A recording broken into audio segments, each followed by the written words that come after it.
Let's begin by exploring how people learn. In the past 50 years, cognitive and learning science research has truly revolutionized and changed our understanding of how learning occurs. Prior views about learning included the notion that learning is transmitted from the teacher to the student. In this view, the student could be compared to an empty vessel that could be filled with knowledge through teaching. In this view, teaching equals learning. In recent years, this teacher-centered view has fallen out of favor. This has come as a result of our increased understanding of how people learn. Current views about learning argue that students construct their own knowledge. In this view, knowledge is not acquired from the teacher, but rather constructed through the learner's own experiences and reflections. Knowledge is formed when new information gets incorporated into pre-existing mental frameworks, which are based on prior experiences and notions. New information is either readily assimilated into pre-existing mental frameworks or causes their revision. In this view, teaching does not equal learning. We need to invest in strategies that facilitate our students' processes of knowledge construction, which may or may not involve actual teaching. This is one of the critical concepts of this course and will be addressed in more detail in the session on interactive learning and active teaching. The finding that learning takes place through the construction of knowledge by the learner has significant implications for classroom instruction and course design. This means that we, as teachers, should think of ways to support our students with knowledge construction. We can do this through activities that facilitate meaning-making and promote adaptation and revision of pre-existing mental frameworks. To support meaning-making and help students adapt pre-existing frameworks, we suggest two different recommendations, as discussed in the pre-session reading titled Applying the Science of Learning by Halpern and Hegel. Vary the conditions under which learning takes place and facilitate retrieval. Let's explore these two recommendations in more detail. When we vary the conditions in which learning takes place, students associate multiple retrieval cues with key ideas or concepts. This makes it easier for the information to be retrieved. The ability to retrieve information and make use of it in a new scenario or application is called knowledge transfer. Knowledge transfer is what we like our students to be able to do. Without it, our students will acquire knowledge that they're not able to apply to different or novel situations. Nobel laureate Herbert Simon stated, "The meaning of knowing has shifted from being able to remember and repeat information to being able to find and use it."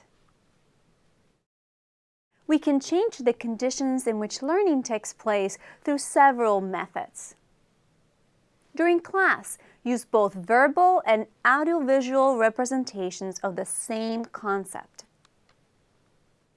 Also use diverse examples that illustrate a concept. A concept without examples is difficult to grasp. Examples contextualize the concept and allow learners to be able to separate a concrete illustration, the example, with the enduring, more abstract, transferable concept. Let's say that you explain a particular concept and then provide a single example to illustrate that concept. For the learner, who is not an expert in the subject, there's no real difference between the concept and the example.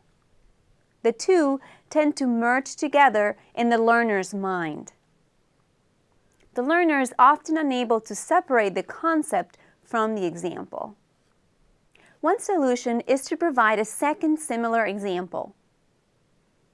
If an example is similar enough, there will be substantial overlap between the concept in example 1 and the concept plus example 2.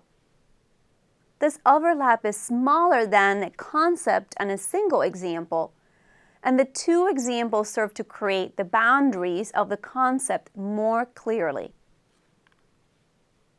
It's even better to provide a third example that is distinct from the first two. This helps students differentiate the overlap between concept and examples. The concept stands out more clearly.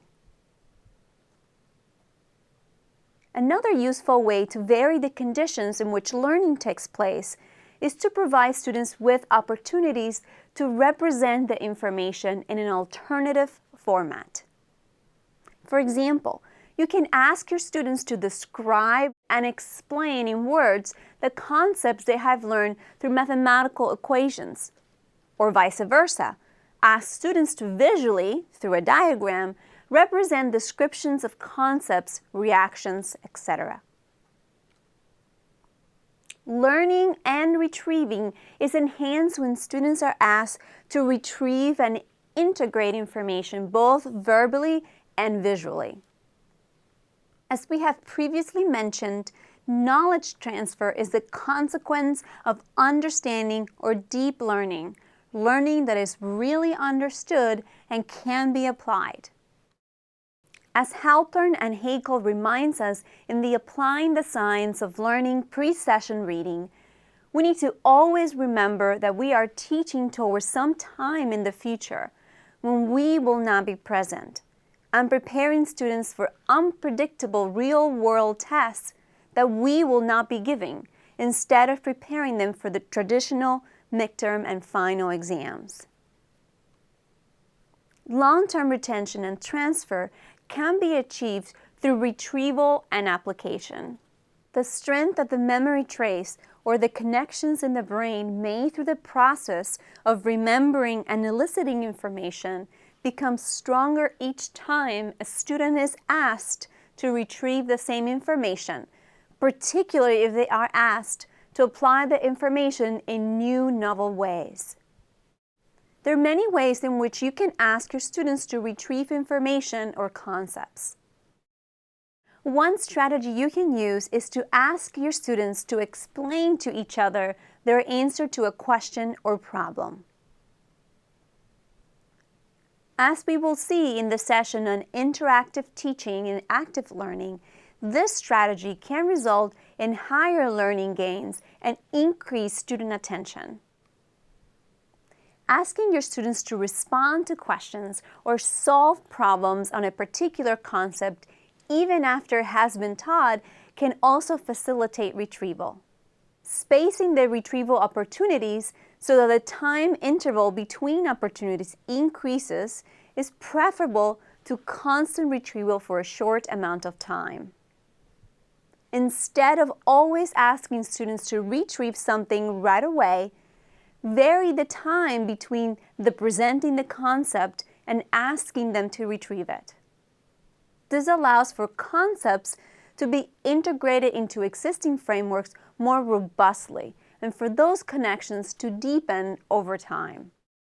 As we have already mentioned, applying knowledge to new situations leads to transfer, whereas applying the learned knowledge to similar situation only results in memorization.